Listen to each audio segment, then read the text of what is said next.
Abu Dhabi വാഹനാപകടത്തിൽ മരിച്ച 4 കുഞ്ഞുങ്ങൾക്കും യാത്രാ മൊഴിചൊല്ലി UAE. പ്രവാസി സമൂഹത്തിന്റെ കണ്ണീരിനെ സാക്ഷിയാക്കി 4 പേരുടെയും മൃതദേഹം ദുബായിൽ ഖബറടക്കി. 7-അംഗ കുടുംബത്തിൽ 10 വയസ്സുകാരി സഹോദരിയെയും ഉമ്മയെയും ഉപ്പയെയും ഈ ലോകത്ത് ബാക്കിയാക്കിയാണ് ആ 4 പേരും വിട ചൊല്ലിയത്.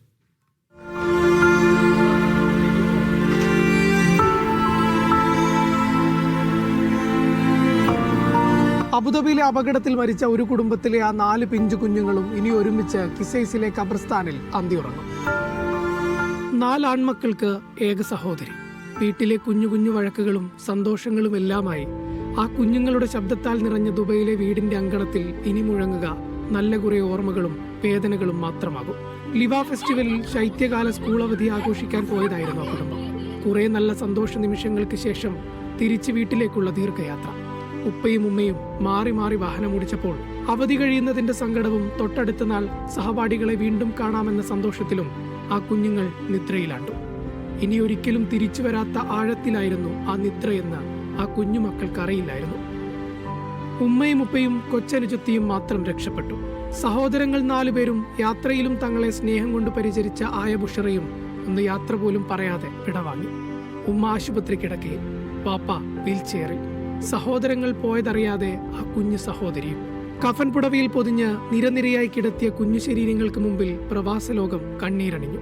അബുദാബിയിലെ ആശുപത്രിയിൽ നിന്ന് മൃതദേഹം ദുബൈ സോനാപൂരിലെ അഷുഹദ പള്ളിയിലെത്തിച്ചപ്പോൾ അവരെ അവസാനമായി ഒരു നോക്ക് കാണാനും പ്രാർത്ഥനകളിൽ പങ്കുചേരാനും ദുബൈയിലെ പ്രവാസികൾ പള്ളി അങ്കണത്തിൽ തടിച്ചുകൂടി.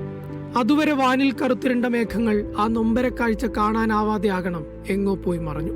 അടക്കിവെച്ച കണ്ണുനീരിൽ നിന്ന് ഒരു തുള്ളിയെങ്കിലും ആ പള്ളിപ്പറമ്പിലെ മണൽത്തരികൾക്ക് നൽകാതെ ആർക്കും ആ ഖബർസ്ഥാൻ വിട്ട് പുറത്തു വരാൻ കഴിഞ്ഞില്ല.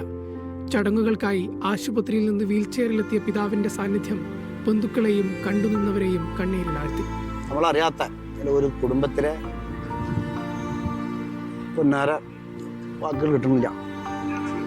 അത്രയും ചെറുപ്പത്തിലുള്ള കുട്ടികളെ ഖബറ് മറമാടി പോരുമ്പോൾ നമുക്ക് മനസ്സിൻ്റെ ഉള്ളിൽ വല്ലാത്തൊരു ബന്ധം. അവർക്ക് ആഹാരം വെളിച്ചമാക്കി കൊടുക്കട്ടെ എന്ന് പ്രാർത്ഥിക്കണം. ഉമ്മാക്ക് അതിന്റെ സർജറി കഴിഞ്ഞിട്ടുണ്ട്, 1-2 സർജറി. ഉപ്പ പിന്നെ ഇവിടെ വന്നിരുന്നു, ഇപ്പോൾ ആംബുലൻസിൽ വന്നിട്ടുണ്ടായിരുന്നു. ഉപ്പാക്കും കുറച്ച് പരിക്കുണ്ട്. പിന്നെ ഒരു പെൺകുട്ടി ഉണ്ട്. ആ പെൺകുട്ടിക്ക് വലിയ കാര്യമായിട്ടുള്ള പരിക്കുകളൊന്നും ഇല്ല. ഒരു വയറ്റിൽ ജനിച്ച് ഒന്നിച്ച് കളിച്ച് ചിരിച്ച് വളർന്നവർ ഒടുവിൽ ഒന്നിച്ചു തന്നെ യാത്രയായി. ഈ പ്രവാസത്തിന്റെ മണ്ണിലാണ് അവരെ ഖബറടക്കിയത് എന്നതിനാൽ നാട്ടിലെ പ്രിയപ്പെട്ടവർക്കും പല ബന്ധുക്കൾക്കും ആ കുഞ്ഞുങ്ങളെ അവസാനമായി ഒരു നോക്ക് കാണാൻ കഴിഞ്ഞില്ല എന്ന സങ്കടമുണ്ട്. എങ്കിലും UAE പ്രവാസി സമൂഹം ഒറ്റക്കെട്ടായാണ് അവരെ യാത്രയാക്കിയത്. ദുബൈയിൽ നിന്ന് യാസർ അറഫാത്തിനൊപ്പം അക്ഷയ് പെരാവൾ, മീഡിയ 1.